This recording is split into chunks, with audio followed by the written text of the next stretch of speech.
Audio video दोनों of करें बस।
पेयर प्रोडक्शन थ्योरी क्या होगा? तो जब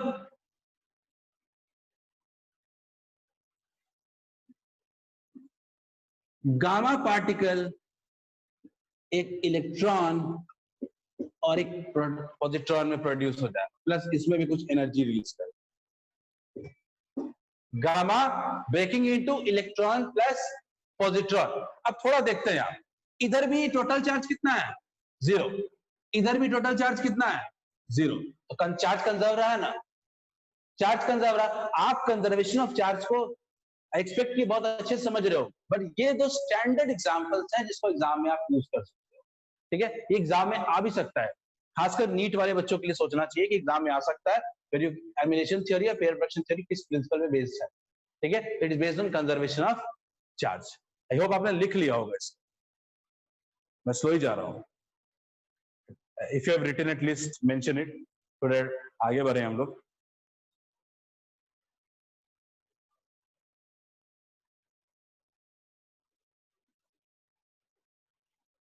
मेरे उधर देखने का पीछे रीजन है कि उधर स्क्रीन है जिसमें आप लोग दिख रहे हो।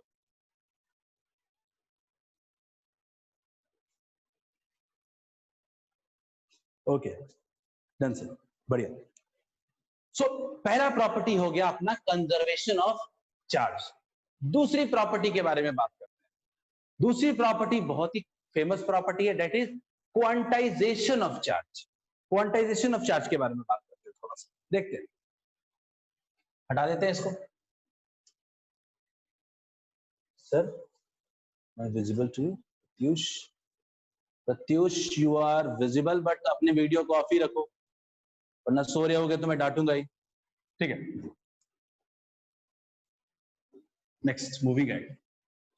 चलो अगला बात करते हैं हम लोग क्वांटाइजेशन ऑफ चार्ज। ये क्वांटाइजेशन ऑफ चार्ज के बारे में ना थोड़ा हम क्लियर रहे।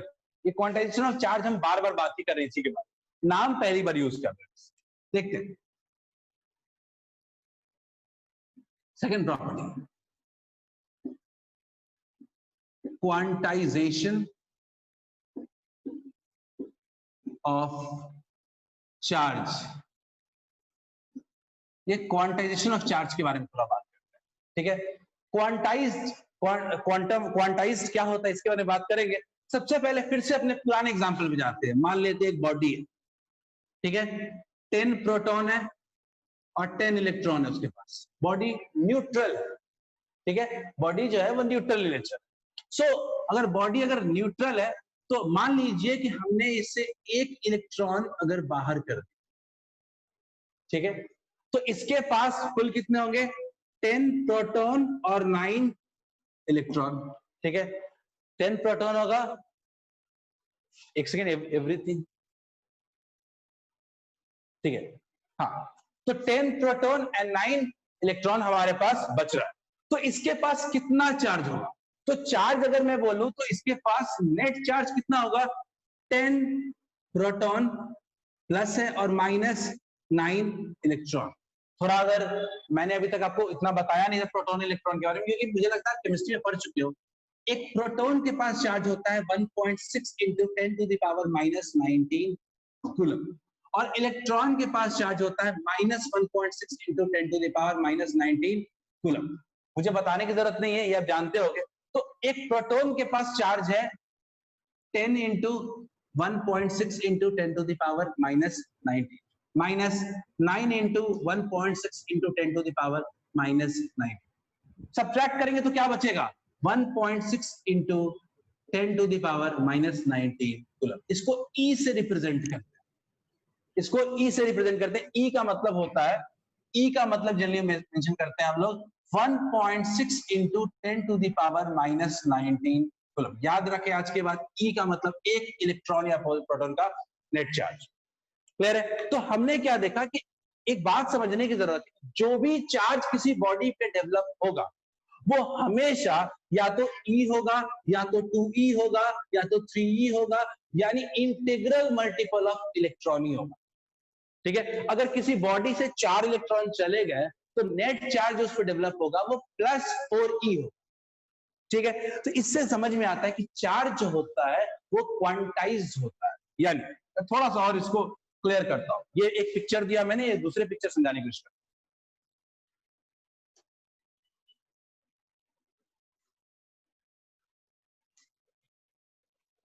किसी बॉडी पे जो चार्ज डेवलप होगा, पॉजिटिव नेगेटिव तो हो सकता है डेफिशिएंसी और एक्सेस के हिसाब से, लेकिन किसी बॉडी पे जो भी चार्ज होगा वो हमेशा कुछ n टाइम्स ई होगा। ई का मतलब होता है simple value 1.6 into 10 to the power minus 19। ठीक है, अब इसका मैं सिंपल भाषा में समझाऊं तो कभी भी किसी बॉडी से 2 इलेक्ट्रॉन जाएगा, 3 इलेक्ट्रॉन जाएगा, 4 इलेक्ट्रॉन जाएगा, 4.5 इलेक्ट्रॉन नहीं जाएगा। जाएगा तो 3 जाएगा, 4 जाएगा, या तो 5 जाएगा। यानी चार्ज भी डेवलप होगा या तो 2e होगा, 3e होगा, 4e होगा या 5e होगा। 5.5e नहीं हो सकता है। तो ये बताता है कि चार्ज होता है वो हमेशा integral multiple of E. Integral multiple मतलब n टाइम्स ई होता है। तो इसका क्वांटाइजेशन ऑफ चार्ज का डेफिनेशन बोर्ड्स में तो काफी बार आ चुका है, और जेईई नीट में रैंडम कुछ टेस्टिंग क्वेश्चंस आते हैं। तो क्या है वो कि charge developed on any body, इसका डेफिनेशन है charge developed on any body is integral multiple of charge carried by 1 electron. Flow तो इलेक्ट्रॉन का होना है, तो एक इलेक्ट्रॉन पे जितना चार्ज होता है उसका इंटीग्रल मल्टीपल होता है हमेशा टोटल चार्ज। ठीक है, तो सिंपल क्वेश्चन, मुझे लगता है सबको याद भी होगा कि क्वेश्चन है how much transfer of electrons required to produce 1 coulomb charge, how much transfer of electrons required to produce 1 coulomb charge? Mostly को आंसर याद होना चाहिए इसका।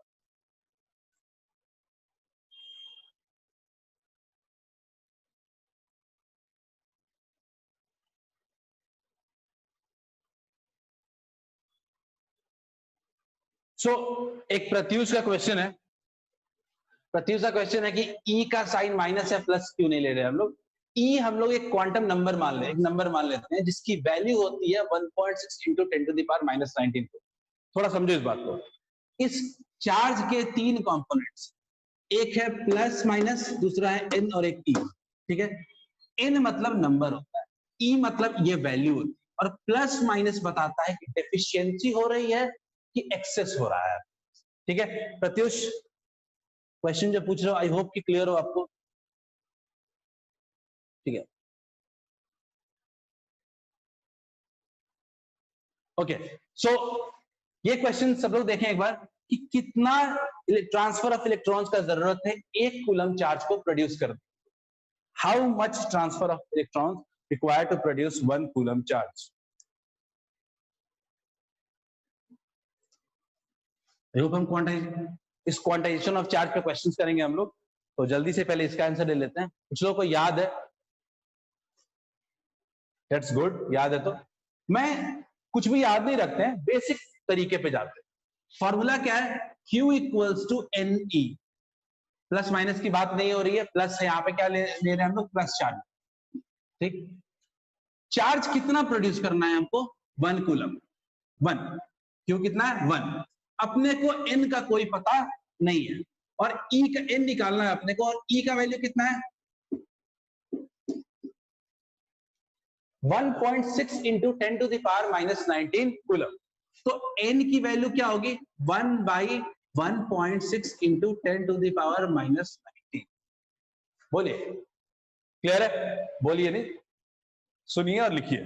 ठीक है, n equals to 1 by 1.6 into 10 to the power minus 19।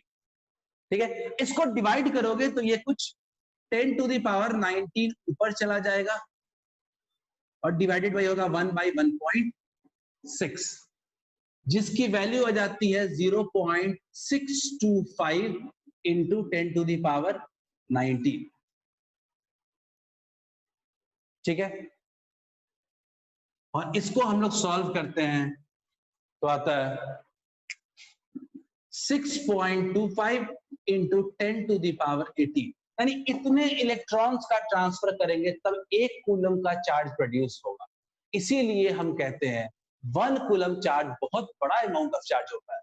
इतना आसान नहीं है 1 कूलम ऑफ चार्ज को प्रोड्यूस करना। हम लोग माइक्रो कूलम में ही जनरली डील करते हैं, अपने न्यूमेरिकल्स वगैरह में जनरली हम आगे बात करेंगे, तो माइक्रो कूलम में ही डील करते हैं। ठीक है, एक और क्वेश्चन देखते हैं। होप क्लियर है क्या सबको? I think most of you have answered, सबने सही आंसर किया है, तो मुझे तो लग रहा है काफी लोगों को ये आंसर याद है, तो आई डोंट माइंड। अगला एक और क्वेश्चन करते हैं।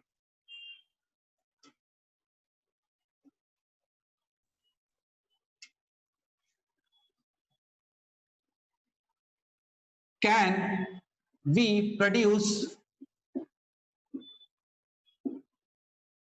3.2 into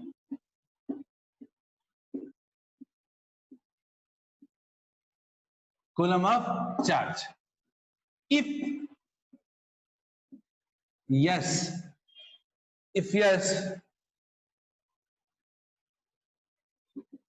find number of electrons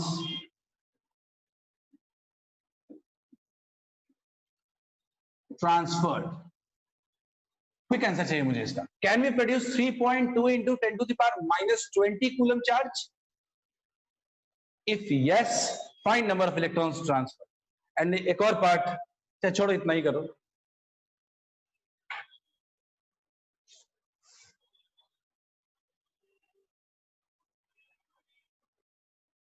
Pratyush है सेट 5, Vivo 1727।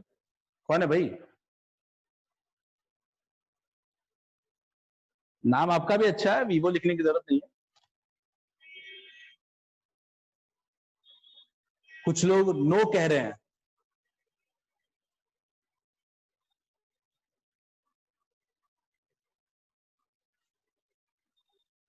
बट क्या कोई एक्सप्लेनेशन देना चाहेगा? अरुणिशा?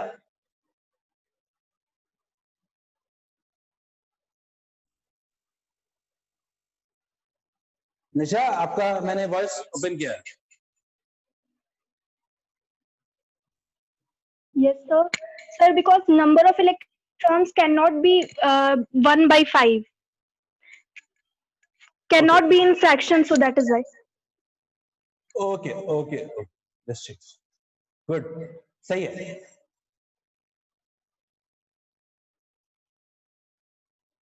म्यूट कर लें निशा अपने आपको, ठीक है। सही बोला इन्होंने कि चार्ज का नंबर जो होना चाहिए, इलेक्ट्रॉन्स का जो नंबर आपका आना चाहिए वो हमेशा इंटीजर के फॉर्म में आना चाहिए। एग्जांपल लेते हैं, इस केस में अपने को क्वेश्चन हटा देता हूं, इस केस में अपने को कितना चार्ज प्रोड्यूस करना है, क्यों क्या है अपने पास, कुछ ये है, अपने को इतना चार्ज प्रोड्यूस करना, तो Q हो गया इक्वल्स टू क्या होता है N इंटू T। Q है 3.2 into 10 to the power -20 equals to N। N still we don't know, visible है ना। E कितना है अपने पास, E का वैल्यू अपने को पता है 1.6 into 10 to the power -9। N की वैल्यू कितनी हो जाएगी 3.2 into 10 to the power -20 by 1.6 into 10 to the power -19। ये हो जाएगा 2 और ये हो जाएगा 10 to the power -1। बच के कितना हो गया 0.2। n आ गया आपका 0.2। पॉसिबल है क्या? पॉसिबल नहीं है। I think someone said 20। अच्छी मिश्रा 20 नहीं। Yes right screen. Pratyush echo आ रहा है क्या? Okay, so am I audible ना? आवाज सबको क्लियर आ रही है? ठीक है, चलो। सो ये n आ गया 0.2। सिंपली कह सकते हैं this charge can't be produced, charge produce ही नहीं कर सकते। ठीक है, एक और क्वेश्चन लेते हैं, देखते हैं।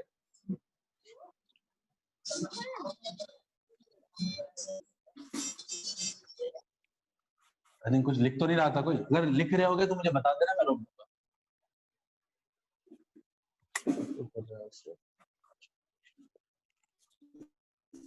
Just someone is saying echo कर रहा है, मैं कोशिश करता हूँ थोड़ा धीरे बोलूं, इस वजह से भी इको कर रहा होगा।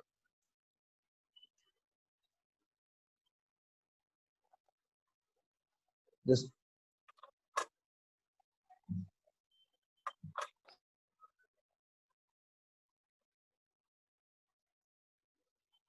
ओके, आगे बढ़ते हैं। एक और क्वेश्चन है।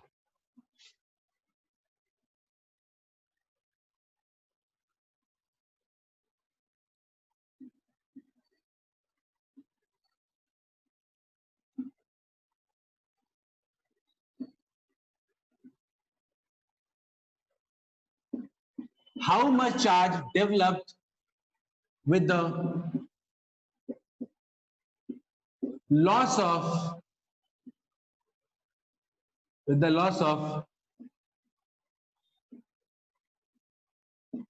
2 into 10 to the power 2 into 10 to the power 6 electrons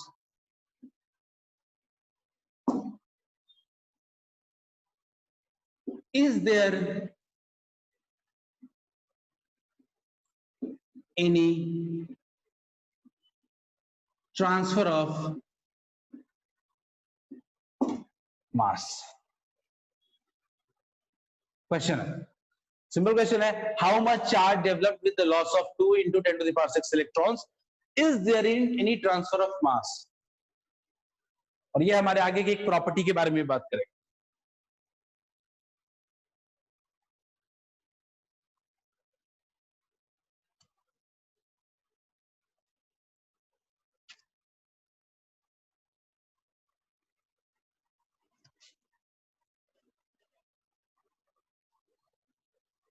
सो प्रत्युष मुझे बताने की कोशिश कर रहा है, क्लास 9th में मैंने इसको इको का कंडीशन बताया था, 17.2 मीटर से ज्यादा होना चाहिए डिस्टेंस।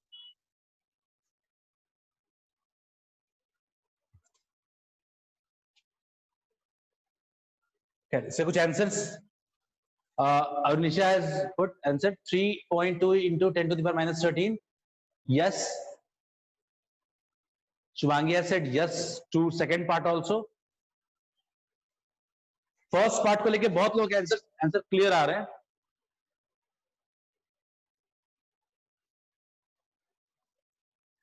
फर्स्ट पार्ट का आंसर सब लोग के पास I think simple formula based है.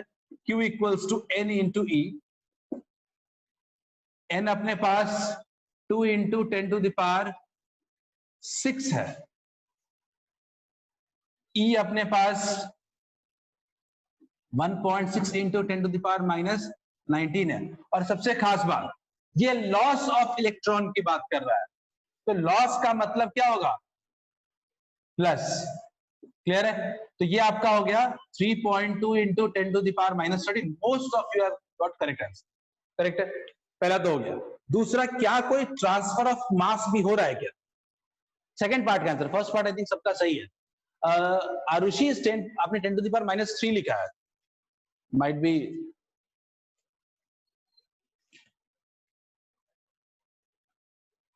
ठीक है. 3.2 into 10 to the power minus 13 coulomb. ये आंसर आ गया. मास का ट्रांसफर होगा क्या? सो एक इलेक्ट्रॉन के ट्रांसफर की वजह से इलेक्ट्रॉन का मास तो कम हो रहा है ना. एक इलेक्ट्रॉन का जो मास होता है वो होता है 9.1 into 10 to the power minus 31 kg. It is quite less. ये बहुत ही कम होता है, but still there is transfer of mass. ठीक है, तो हम इस मास को इग्नोर जरूर कर सकते हैं, पर ऐसा नहीं है कि ट्रांसफर ऑफ मास नहीं होता है. ठीक है, तो वी कैन, एक इलेक्ट्रॉन की वजह से इतना ट्रांसफर होगा, तो 2 into 10 to the power minus 6 2 into 10 to the power 6 electrons के लिए मल्टीप्लाई कर देंगे, तो टोटल मास का ट्रांसफर आ जाए. करेक्ट है. तो ये आपका हो गया, ये आपका हो गया क्वांटाइजेशन ऑफ चार्ज. इस पे बेस्ड और भी अच्छे क्वेश्चन बनते हैं, इसके बारे में हम लोग आगे बात करेंगे. ठीक है, और कुछ पढ़ने के बाद. तो हमने दो प्रॉपर्टी पढ़ लिया. पहला प्रॉपर्टी जो हमने पढ़ा है वो था कंजर्वेशन ऑफ चार्ज, दूसरा है quantization of charge. Third property पे बात करते हैं. Third is addition of charges. Third is addition of charges.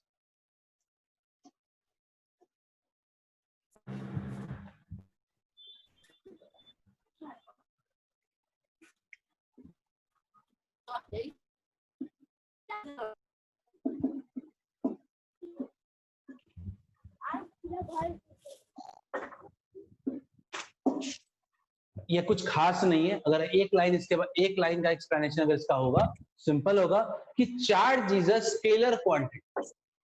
Charge जो होता है वो स्केलर क्वांटिटी होता है, और स्केलर क्वांटिटीज जो होते हैं वो हमेशा एल्जेब्रिकली ऐड होते हैं. ठीक है, स्केलर क्वांटिटी सिंपल नंबर्स को हम क्या करते हैं, ऐड कर देते हैं. तो एडिशन ऑफ चार्ज का अगर स्टेटमेंट अगर होगा, तो total charge of A system is algebraic sum of all the individual charges. Example लेते हैं कि मान लेते हैं कि कोई एक बॉडी है, एक के पास +2e चार्ज है, एक के पास -2e चार्ज है, एक के पास 4e चार्ज है, दूसरे का -3e चार्ज है. इफ एनीवन आस्क्ड इस पूरे सिस्टम का टोटल चार्ज कितना होगा, we will say +2e -3e -2e +4e. Total charge निकाल लेंगे, विल बी +1e. ये आपका टोटल चार्ज हुआ. तो हमने कोई डायरेक्शन नहीं देखा, हमने सीधा सीधा एल्जेब्रिकली उनको ऐड कर दिया. तो addition of charge says that charges are scalar in quantity. Charge जो होता है वो स्केलर होता है. किसी सिस्टम का अगर टोटल चार्ज निकालना हो तो सारे चार्जेस का सम करो. बस इतना ही है एडिशन ऑफ चार्ज. ठीक है, ये 3 कोर प्रॉपर्टीज है. इसके बाद कुछ एडिशनल प्रॉपर्टीज भी है. ठीक है, जैसे अगला एक फोर्थ में हमारे पास आता है, वो आता है like charges repel and unlike charge attract. सबको पता है कि पॉजिटिव रिपेल करेगा, पॉजिटिव नेगेटिव एक दूसरे को अट्रैक्ट करेगा. ठीक है, तो ये कह सकते हैं like charges repel, unlike charges attract. Clear है? याद है सबको? कोई क्वेश्चन है क्या इसमें? चार्ज मास. ओके, सही. ठीक है, सो मूविंग अहेड, चार्ज के बारे में हमने अगली प्रॉपर्टी पढ़ी कि like charges repel and unlike charges attract. एक बहुत ही इंपॉर्टेंट प्रॉपर्टी, ठीक है, उसके बारे में थोड़ा बात, दैट इज फिफ्थ प्रॉपर्टी। मैं एक लाइन लिखने वाला हूं और इसी लाइन को एक्सप्लेन करूंगा। इस लाइन को आप खुद भी अपने पास रख लिख लेंगे, आप इसको नोट्स में शायद ही नहीं मिलेगा, ठीक है।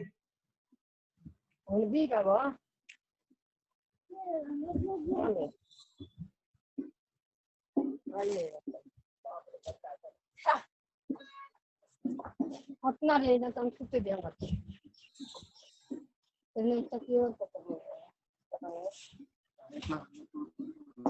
और ये उसी हमारी इसी प्रॉपर्टी में आता है, like charges repel and unlike charges attract में।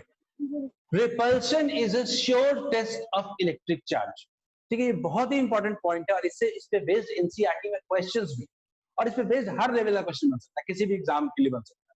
तो रिपल्शन से किसी चार्ज को आपको टेस्ट करना है कि वो पॉजिटिव है कि नेगेटिव है, तो वो रिपल्शन होगा तभी टेस्ट कर सकते हो, अट्रैक्शन पे उसको टेस्ट आप नहीं कर सकते, ठीक है। इसको थोड़ा समझते हैं इस एग्जाम्पल, ठीक है, इस पे बेस्ड क्वेश्चन मैं आपको दूंगा एज असाइनमेंट वगैरह, ठीक है। तो देखते हैं, इस repulsion is a sure test of electric charge. किसी इलेक्ट्रिक चार्ज को टेस्ट करने के लिए सिर्फ बेस्ट मेथड जो है वो अपना रिपल्शन ही, ठीक है। समझ से माइक ऑफ करने को, Pavnesh your mic is on, इसका माइक ऑफ ऑन है, तो प्लीज किसी का भी अगर माइक अगर ऑन है, वीडियो ऑन है, उसको ऑफ कर लीजिए। आई डोंट थिंक इसकी जरूरत है, जब जरूरत होगी तो मैं आपको ऑन कर दूंगा, ठीक है। सो आगे बढ़ते हैं। मान लेते हैं एक ऐसी बॉडी है जिसका चार्ज अपने को नहीं पता, ये अननोन बॉडी है,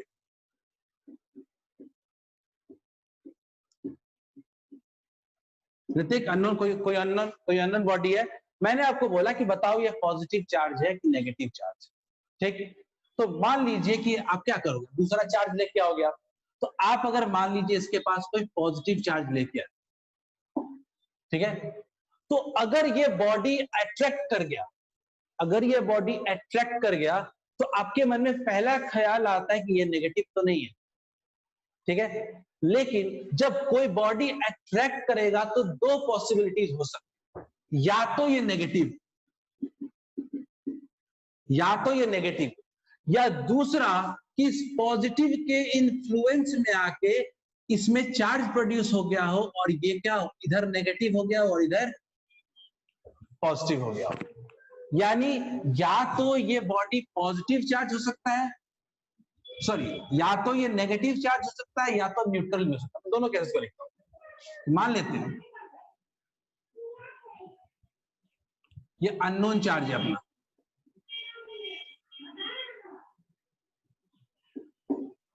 मान लीजिए कि इस अननोन चार्ज को पॉजिटिव चार्ज के पास लेके आए, तो क्या हो सकता है, मान लीजिए ये अट्रैक्ट कर गया, अट्रैक्ट कर गया, तो सबसे पहला थॉट हमारे दिमाग में क्या आता है, ये कौन सा चार्ज है, नेगेटिव।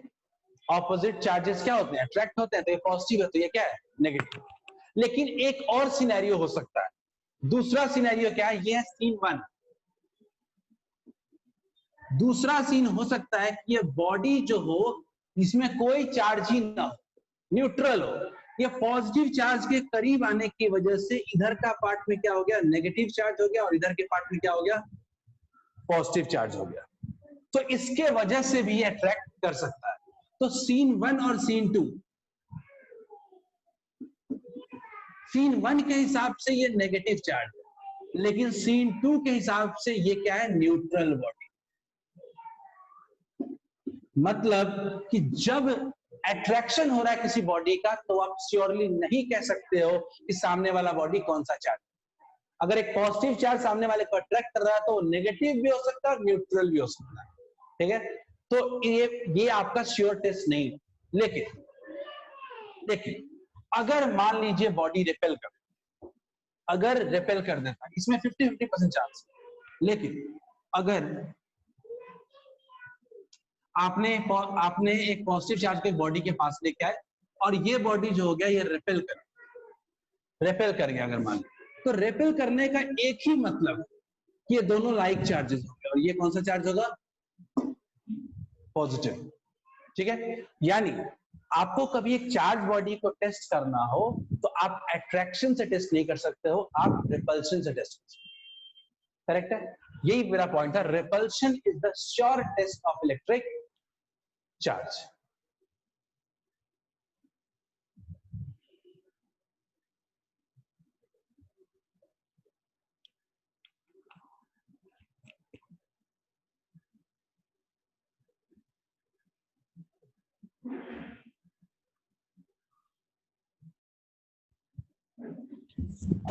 आगे बढ़ते हुए इस कॉन्सेप्ट में किसको डाउट है क्या?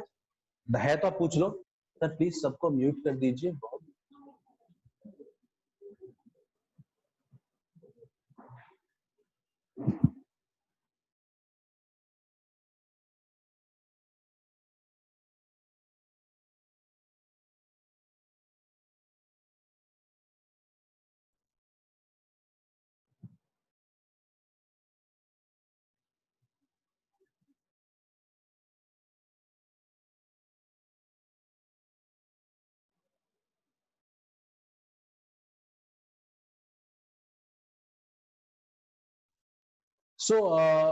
मैंने सबको तो म्यूट कर दिया है।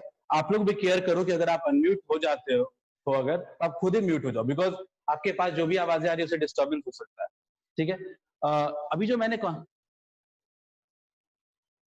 म्यूट कर दिया है कांचा सबको, मैंने म्यूट कर दिया है, बट आप लोग भी थोड़ा ध्यान रखो, कभी कभी टेक्निकल इश्यूज की वजह से अनम्यूट हो जाता है तो आप खुद ही कर। खैर, ये जो मैं अभी कॉन्सेप्ट पढ़ा था वो समझ में आया क्या सबको? इफ आ गया तो आप हम आगे बढ़ सकते हैं। Boys and girls, if you have understood, please say yes.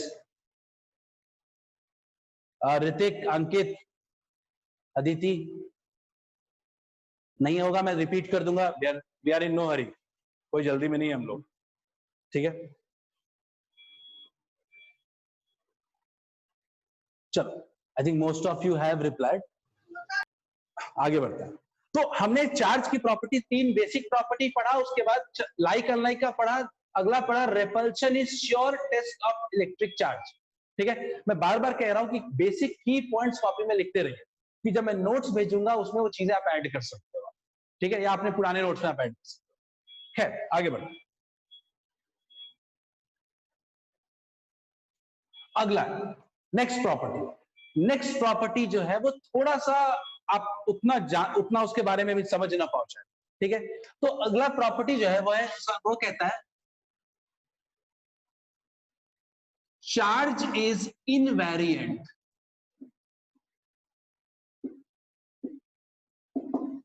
ठीक है, चार्ज इज इनवेरिएंट। ठीक है, इनवेरिएंट का मतलब क्या होता है कि चार्ज जो होता है वो स्पीड पे डिपेंड नहीं करता बॉडी।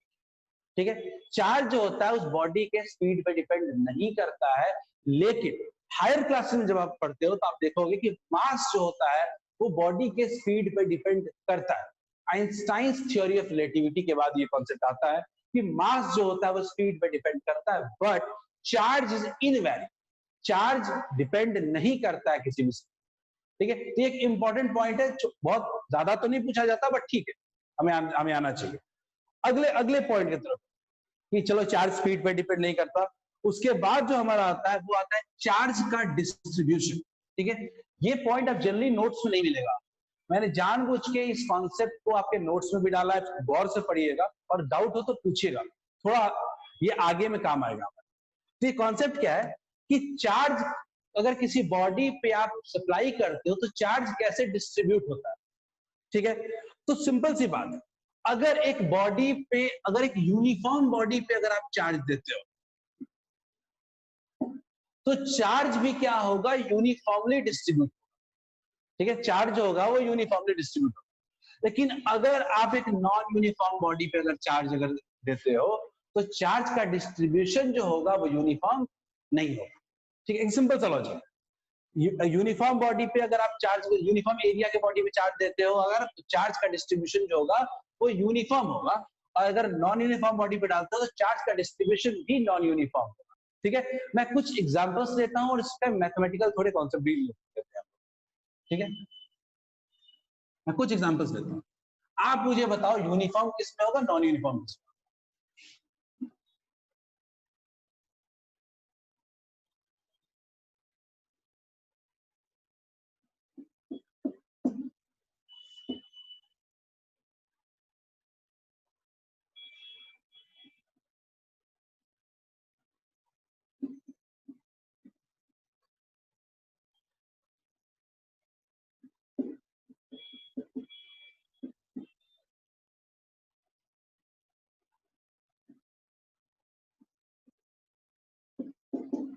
मैंने आपको 4 बॉडीज दिए हैं, आपको बताना है कि किस बॉडी में चार्ज का डिस्ट्रीब्यूशन यूनिफॉर्म होगा और किस बॉडी में चार्ज का distribution non uniform.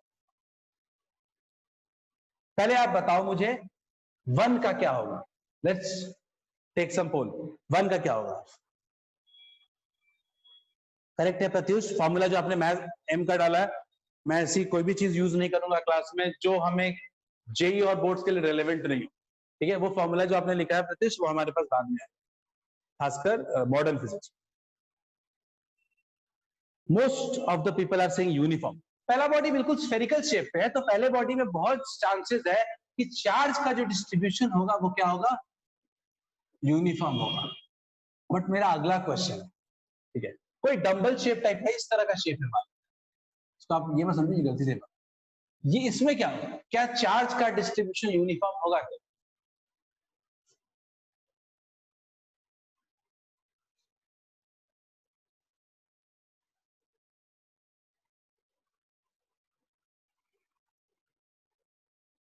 Non uniform, someone is बिल्कुल सही है। Most of you have said non uniform, क्योंकि ये बॉडी ही खुद यूनिफॉर्म नहीं है, तो इसके चार्ज का डिस्ट्रीब्यूशन भी इसका यूनिफॉर्म नहीं हो सकता। ठीक है, ये होगा नॉन यूनिफॉर्म। थर्ड वाले में नॉन यूनिफॉर्म, थर्ड वाले में कोई बताएगा? थर्ड वाले में चार्ज कैसे डिस्ट्रीब्यूट होगा? 10 कूलम का चार्ज देंगे, क्या सब जगह हर जगह एक तरह का चार्ज होगा? थर्ड बॉडी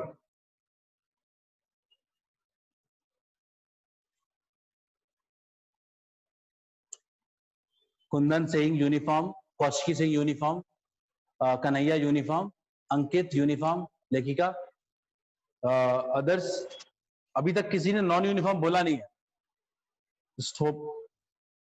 चलिए, सो बिल्कुल सही है, ये एक सिमेट्रिकल बॉडी है, हर जगह जैसा भी चार्ज होगा वो क्या होगा? हर जगह एक ही तरह का चार्ज होगा, and it will also be uniform. But सबसे इंटरेस्टिंग है अपना फोर्थ वाला, यहीं से अपना अगला कुछ टॉपिक भी डिराइव करेंगे इससे। फोर्थ वाले में यूनिफॉर्म या non uniform?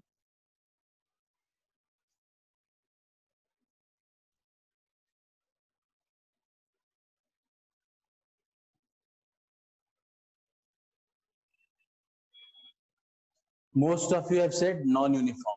Pratyush is saying non-uniform. Okay. Okay. So बहुत ही क्लियर बात है कि चार्ज का डिस्ट्रीब्यूशन जो है वो नॉन यूनिफॉर्म है, क्योंकि बॉडी सिमेट्रिकल भी नहीं है, बॉडी यूनिफॉर्म भी नहीं है, तो ये बॉडी में जनरली जो चार्ज का डिस्ट्रीब्यूशन होगा वो नॉन यूनिफॉर्म।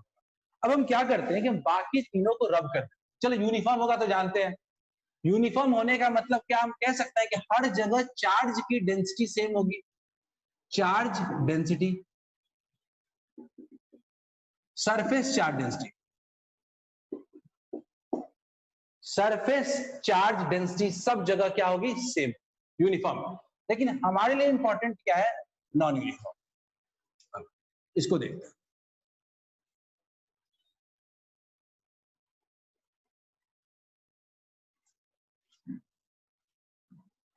इस पे बात करते हैं, ठीक है? ये नॉन यूनिफॉर्म वाले के बारे में आपको क्या ऐसा लगता है क्या कि इस बॉडी में इस जगह का जो रेडियस है वो रेडियस थोड़ा कम है और इस जगह का रेडियस क्या है? बड़ा है। क्लियर है क्या कि बॉडी में कुछ पार्ट का रेडियस ऑफ कर्वेचर छोटा है और कुछ पार्ट का रेडियस ऑफ कर्वेचर क्या है? बड़ा। ठीक है, सरफेस चार्ज डेंसिटी को हम लोग सिग्मा से रिप्रेजेंट करते हैं, ये मैं क्लियर करता हूँ, ठीक है? हम आएंगे इस पे आगे। तो ये छोटा है और ये इसका बड़ा है, तो जहां भी रेडियस ऑफ कर्वेचर कम होगा, स्मॉल होगा रेडियस ऑफ कर्वेचर, वहां पे चार्ज का डेंसिटी बहुत ही हाई होगा, और जहां पे रेडियस ऑफ कर्वेचर बड़ा होगा वहां पे सिग्मा जो होगा वो लो होगा। क्लियर है क्या? यानी सिग्मा जो होता है वो inversely proportional to radius of curvature. एक नॉन यूनिफॉर्म बॉडी में हमें कहीं ये चेक करना, देखो नॉन यूनिफॉर्म बॉडी है तो चार्ज का डिस्ट्रीब्यूशन सेम नहीं हो, तो सिग्मा भी हर जगह का अलग अलग होगा, लेकिन कहां ज्यादा होगा और कहां कम होगा, इसको अगर हमें देखना है तो हम देखते हैं जहां रेडियस कम होगा वहां पे सिग्मा हाई होगा, जहां रेडियस ज्यादा होगा वहां पे सिग्मा कम होगा। ठीक है, simple, inversely proportional. Surface charge density is inversely proportional to radius of curvature of any point. Clear है? तो ये अपना सिग्मा का रिलेशन। मैं एक एग्जांपल देता हूं, देखते हैं कितने लोगों से बनता है।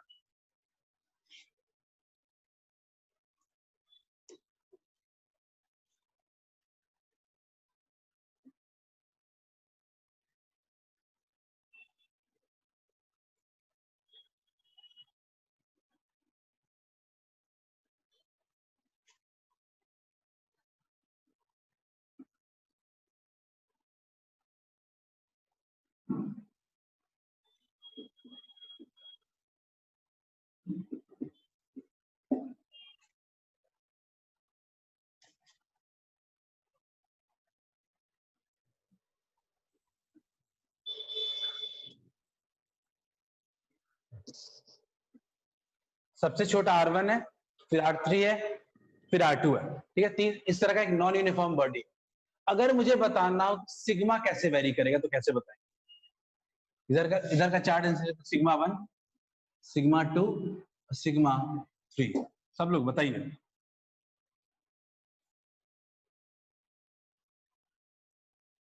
वन 3 2 1 पे मैक्सिमम। ठीक है, ठीक है Pratyush, just waiting for others. Symmetric body 1 max, Shubhangi set 1 3 2 1 3 2 1 max, और निशा सेट 1 3 2।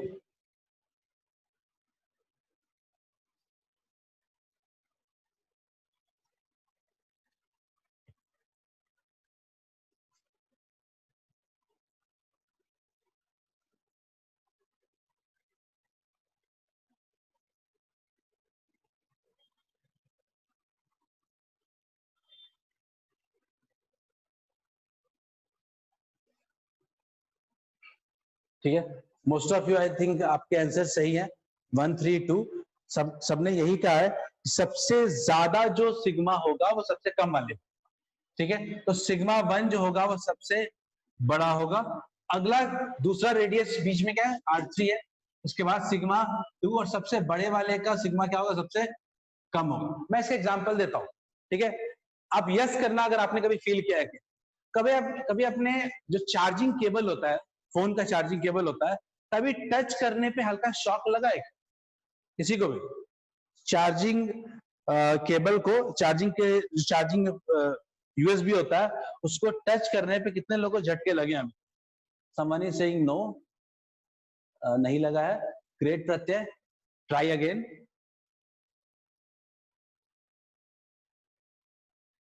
ठीक है, आदित्य सिंह टंग में लगा है। आई होप आप खुद को चार्ज नहीं कर रहे होगे उस वक्त, टंग में कैसे लग सकता है?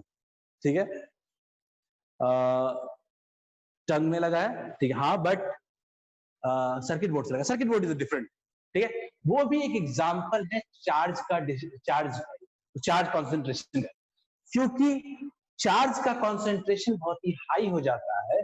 अगर आपके उस यूएसबी केबल का एरिया ज्यादा हो तो शॉक आपको कम लगता है। यूएसबी केबल बहुत ही पॉइंटेड होते हैं, इसी वजह से हमें शॉक ज्यादा लगता है उसको। ठीक है, तो इसीलिए हम कहते हैं कि एरिया कम, चार्ज का डिस्ट्रीब्यूशन ज्यादा। तो ये भी एक तरीके से चार्ज की प्रॉपर्टी में ही आ जाएगा। ठीक है, चार्ज के प्रॉपर्टी में ही आ जाएगा कि चार्ज का डिस्ट्रीब्यूशन कैसे होता है, और ये बहुत इंपॉर्टेंट पार्ट बनता है। तो हम लोग चार्ज डिस्ट्रीब्यूशन के मेनली 3 वेज, इनके बारे में बात करें। Mainly there are 3 ways for the charge distribution. One is linear, second one is areal और surface, and third one is volumetric. 3 तरह के मेनली चार्ज के डिस्ट्रीब्यूशन होते हैं। देख लेते हैं कैसे कैसे। और नोटेशन हमें इनके याद रखने हैं, बहुत काम आएगा। ठीक है, हम बात कर रहे हैं टाइप्स ऑफ चार्ज डिस्ट्रीब्यूशन, सब नोट्स में होगा आपके। ठीक है,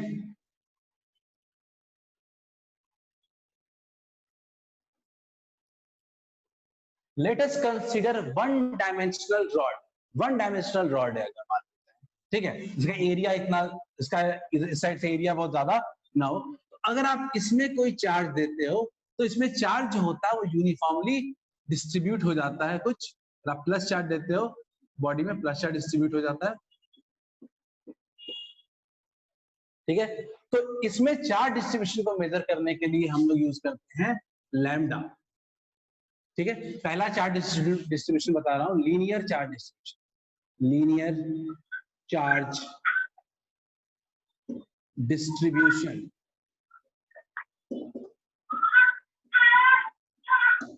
इसको रिप्रेजेंट करते हैं लैम्डा से, ठीक है। लैम्डा क्या होता है? लैम्डा होता है charge per unit length. Unit की बात करेंगे अगर उसका तो होगा कूलम पर मीटर, ठीक है। चार्ज पर यूनिट लेंथ या यूनिट की बात करेंगे तो होगा कूलम पर मीटर। क्लियर है क्या? तो ये जनरली यूनिडायमेंशनल होता है, तो इसका सब कुछ मेजरमेंट जो होगा वो क्या होगा? लेंथ वाइज होगा, ठीक है। सेकेंड वन की बात करते हैं। फर्स्ट वन क्लियर है, चार्ज पर यूनिट लेंथ, ठीक है। दूसरा की बात कर, दूसरे वाले की बात करते हैं। इसके बहुत से नाम, इसका एरियल भी कह सकते हैं, सुपरफिशियल भी कह सकते हैं, या सरफेस चार्ज डिस्ट्रीब्यूशन सबसे ज्यादा यूज करते हैं। सरफेस चार्ज डिस्ट्रीब्यूशन, ठीक है। सरफेस चार्ज डिस्ट्रीब्यूशन क्या होता है? सरफेस चार्ज डिस्ट्रीब्यूशन के एग्जांपल अगर हम आपको दिखाएं तो मान लेते हैं कि कोई प्लेट है। तो ये प्लेट क्या होगा? टू डायमेंशनल होगा। प्लेट क्या होगा? टू डायमेंशनल होगा। टू डायमेंशनल में इसका कुछ एरिया होगा, तो अगर हम चार्ज को सप्लाई करेंगे तो पूरे एरिया पे चार्ज डिस्ट्रीब्यूट हो जाएगा, जिसको रिप्रेजेंट करते हैं हम लोग सिग्मा से, जिसके बारे में ज्यादा बात भी कर लेते हैं, ठीक है। सरफेस चार्ज डिस्ट्रीब्यूशन सिग्मा, ठीक है। सिग्मा होता है generally charge per unit area. Sigma is charge per unit area, ठीक है। इसका अगर यूनिट की बात करो कूलम पर मीटर स्क्वायर, सबसे ज्यादा यही यूज होने वाला, that is sigma, charge upon area. Sigma ये पूरे सरफेस पे क्या होगा? चार्ज डिस्ट्रीब्यूट हो जाएगा। दूसरा है, थर्ड वाला आपको भी पता है कौन सा होगा? थर्ड वाला होगा वॉल्यूमेट्रिक। थर्ड वाला क्या होगा? वॉल्यूमेट्रिक। क्वेश्चन होता पूछ लेना, कोशिश करूंगा मैं जवाब दूं। वॉल्यूमेट्रिक चार्ज डिस्ट्रीब्यूशन, ये भी बहुत इंपॉर्टेंट है। वॉल्यूमेट्रिक चार्ज डिस्ट्रीब्यूशन कैसे देखेंगे? तो मान लेते हैं कि एक बॉडी है, ठीक है।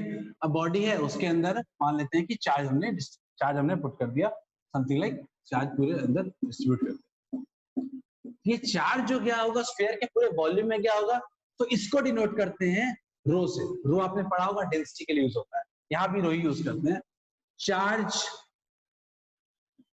Upon volume. Rho means charge upon volume. Charge जो होता है वो क्या होगा? कूलम। वॉल्यूम क्या होगा? Metre cube. तो इसका यूनिट जो होगा वो होगा कूलम पर मीटर क्यूब। बोलिए करेक्ट है क्या? ठीक है। तो यहां पे आपकी जनरली चार्ज की प्रॉपर्टीज खत्म हो जाती है, ठीक है। मैं कुछ और, अगर किसी को डाउट है इसमें तो पूछे। वॉल्यूमेट्रिक लेखा, यस। चार्ज की प्रॉपर्टीज में किसी को डाउट है?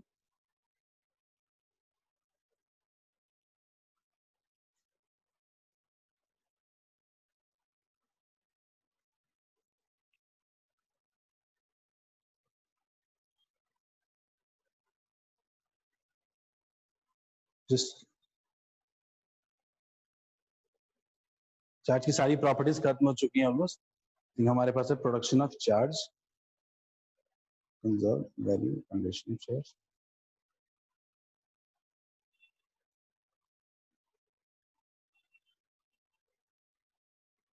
ठीक है। सो आई थिंक हमारा ये फर्स्ट क्लास है, तो हम लोग यहाँ पे इसको एंड कर सकते हैं।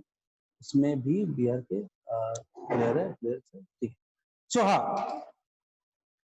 सो अगर यहाँ पे क्लास में किसी को दिक्कत, देखो पहला क्लास था जस्ट ट्रायल क्लास की, कैसे चल रहा है क्लास, कोई दिक्कत तो नहीं आ रही है। तो इस मोड में क्या हम क्लास को कंटिन्यू कर सकते हैं, या पेन टैब, या जैसे आपकी वहां पे क्लास होती थी वैसे ही करना चाहते हैं? आप लोग बता सकते हो। अगर आप जिस मोड में अभी हमने क्लास को रन किया है, इफ यू विश, इसी मोड में क्लास चल सकता है क्या आपके हिसाब से? बिकॉज इट्स इंपॉर्टेंट कि I am also taking first class, तो आई एम नॉट श्योर कि आपको समझ में आ रहा होगा। जी if it's fine, so if it's fine then हम लोग स्टार्ट करेंगे। तो आज ना मैं आपके ग्रुप पे अभी एक नोट सेंड कर रहा हूँ, जल्दी से सब लोग व्हाट्सएप को ओपन कर करके एक बार ऑडियो ऑन रखना, ठीक है? व्हाट्सएप को ओपन करके उस नोट्स को देखो, ठीक है? नोट्स को देखो, बस स्टार्टिंग से सारे पॉइंट्स को रिट्रेट कर देते हैं, कुछ छूटा तो नहीं है। कुछ मैं बार बार कह रहा हूँ, नोट्स में जितना क्लास में हमेशा कुछ एक्स्ट्रा होगा, ठीक है? नोट्स हमेशा कंप्लीट नहीं होता है। I have shared to all groups, मैंने सारे ग्रुप को शेयर कर दिया, अगर आप इसको देखिए इसको, ठीक है? मैंने नोट्स में कोशिश की है कि वैसा नोट्स हो जो बोर्ड्स में भी काम आ जाए और जेई में भी काम आ जाए, ठीक है?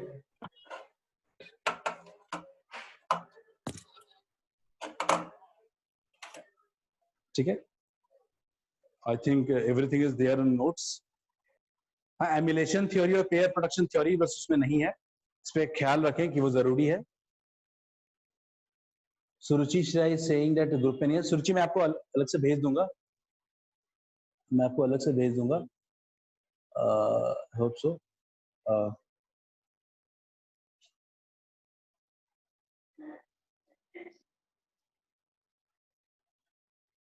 Aditya Raj Singh there is issue of sound.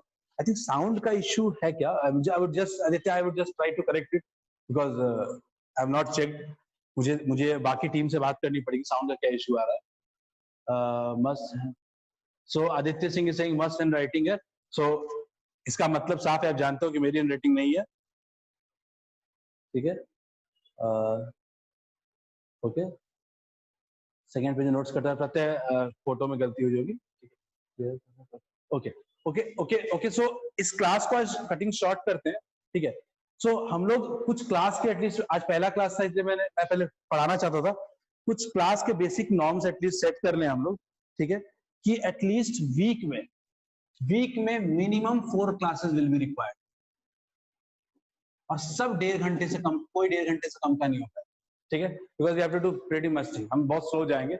4 classes week में, अगर हमें जरूरत होगी तो हम 5 क्लासेस भी करेंगे, बिकॉज हमें टॉपिक बहुत आगे जाना है, हमें बहुत पीछे हम ये, तो हम लोग कोशिश करेंगे कि 4 क्लासेस पर वीक, 1-1.5 घंटे के आसपास का। मैथ्स की क्लासेस हम कोशिश करेंगे 3 to 4 के बीच में सर्कुलेट करें, ठीक है? तो मैथ्स की क्लास भी will start very soon. I think कल से हम मैथ्स की क्लास शुरू कर देंगे आपकी, ठीक है? And I am just saying कि आदित्य राय सर देखो, ऑर्गेनिक का केमिस्ट्री की अगर आप बात करो, केमिस्ट्री में वी आर अरेंजिंग, बिकॉज हर फैकल्टी अपनी जगह फंसा हुआ है, we are arranging maths and physics, me and Ashish sir is there, we will arrange for biology and chemistry also, but start करते हैं physics maths, let's run it properly, पहले इसको रन करते हैं, 4-5 दिन देखते हैं पहले रन करके, ठीक है? Will start. पहले आप वहां की क्लास को आप मत छोड़ो, 3:37 क्लास होती है। मिली सेइंग कि सर एक दिन में इतना ज्यादा फोन नहीं यूज हो पाएगा, डेट्स एन इशू मिली, बट हम बहुत पीछे हो चुके हैं, आप चूज कर लो कि क्या आपको पढ़ना होगा उस वक्त। मिली सिंह बहुत ज्यादा लॉन्ग हो जाएगा, सो आई एम सेइंग कि किसी 2 या 3 दिन ही डबल क्लास होगा, बाकी सब दिन एक क्लास ही होगा। कुछ क्लासेस संडे को होंगी आपकी, ठीक है? तो संडे को होगा तो आपका वैसे भी रिलैक्स हो जाएगा। तो आई एम सेइंग कि आपकी 7 क्लासेस होनी है, और 7 क्लासेस 7 डेज में होनी है, maximum it would go to 1 class अभी करंटली, ठीक है? और अगर आप वहां की क्लासेस कंटिन्यू कर रहे हो तो आप उसको, अगर आपको सही लग रहा है उसको मत छोड़ो, ये सिर्फ आपके लिए है कि आपको जिसको दिक्कत आई है शुरुआत से, हम उसके लिए स्टार्ट करें, इट्स नॉट कि इसी को पढ़ना है, वहां पे कंटिन्यू कर सकते हो, ठीक है? आज के लिए इतना ही रखते हैं, have a nice evening everyone. मैं मीटिंग हम एंड करेंगे अभी आपका, ठीक है? होप कि आपको समझ में आया होगा। नेक्स्ट डे से क्लास थोड़ी लंबी होगी, और नोट्स आपको मैं पहले प्रोवाइड करूंगा, ना कि बाद, वो ज्यादा जरूरी है, नोट्स बाद में प्रोवाइड करने से कोई फायदा नहीं है, पहले प्रोवाइड करेंगे, ठीक है? चलो, हैव अ नाइस डे।